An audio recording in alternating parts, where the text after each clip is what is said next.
Hey guys, what's up? If you're watching this video, you must be a Fujifilm camera owner like me.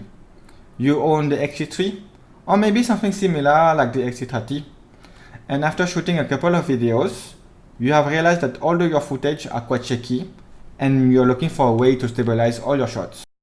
And since there are so many videos presenting the DJI Ronin SE, I will not focus onto that.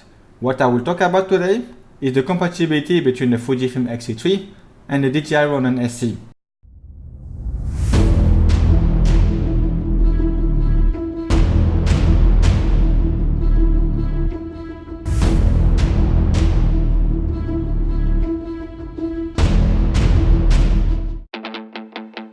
Alright, let's look at the most simple thing that the gimbal is supposed to do, which is to stabilize your footage.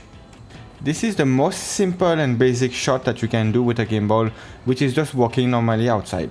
With the warp stabilizer at 50%, you can see that with each step that I'm taking, the footage is quite bouncy. Some of you may think that this is because I have not balanced correctly my gimbal, but I have done my best according to all the videos that I have seen on YouTube. And without the warp stabilizer, this bounciness is even more pronounced. In this shot, I am just testing the capability to stabilize the Fujifilm X-T3 while I am running. For me, it is quite similar to the walking one, except that it is slightly more bouncing. You can really see a huge difference between the footage on the bottom left, which is from the GoPro. You can see it is very shaky compared to the footage that is coming from the gimbal itself. The major issue that I have with the DJI Ronin SE and the X-T3 is that I am not able to start recording from the gimbal's button. What I have to do is to press on the shutter button of the camera. And no, I'm not that stupid. I have already tried the cable that is given with the gimbal.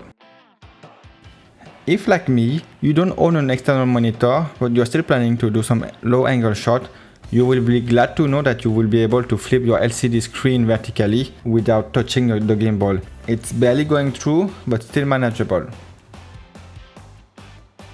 Let's have a look at the mobile compatibility with the Fujifilm camera. The first one that we will look at is the virtual joystick. For this functionality, as you can see from this video, it works perfectly fine. You can move it left or right, top and bottom, or even incline it. But the only thing that doesn't work is to start recording. And this is what I have mentioned before. The only way to start recording that I have found so far is to press on the shutter button of the camera itself. Now, let's have a look at the Active Track Pro function, which I think this is the most useful functionality of the gimbal itself. So, what is this function about? It normally allows you to track a person or an object automatically by just drawing a box on your smartphone. And as you can see from this footage, after drawing a box on my smartphone, the camera and the gimbal itself start to turn by itself. I don't think this is intended and normally what it is supposed to do. So it's a fail. Next, let's have a look at the Force Mobile, which allows you to control your gimbal orientation with your mobile only. Just like the virtual joystick, this functionality doesn't have any dependency with the camera itself. So it works perfectly fine, as you can see from this video.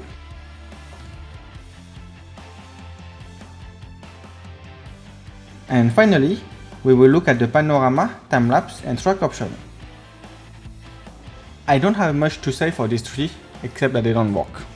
And it is really unfortunate because I was really looking forward to the time-lapse option on this gimbal. I seriously hope that DJI or other gimbal manufacturer will add more compatibility towards Fujifilm camera. I struggled a lot to find a gimbal for my X-T3. I spent many hours to look for ways to stabilize all my shots in order to make a cinematic looking video. But at the end, I jumped onto the DJI Ronin SE mainly because it is made for mirrorless camera, and I really trust DJI brand because I own a few other of their products and they're amazing. I hope this video was useful to you because I really couldn't find much information on the compatibility between the DJI Ronin SE and Fujifilm X-T3 either on YouTube or on the web. If I did any mistake during this review, or if you want to see something else, don't hesitate to leave a comment down below. Like this video and please subscribe to my channel if you enjoyed this video and would like to see more of it.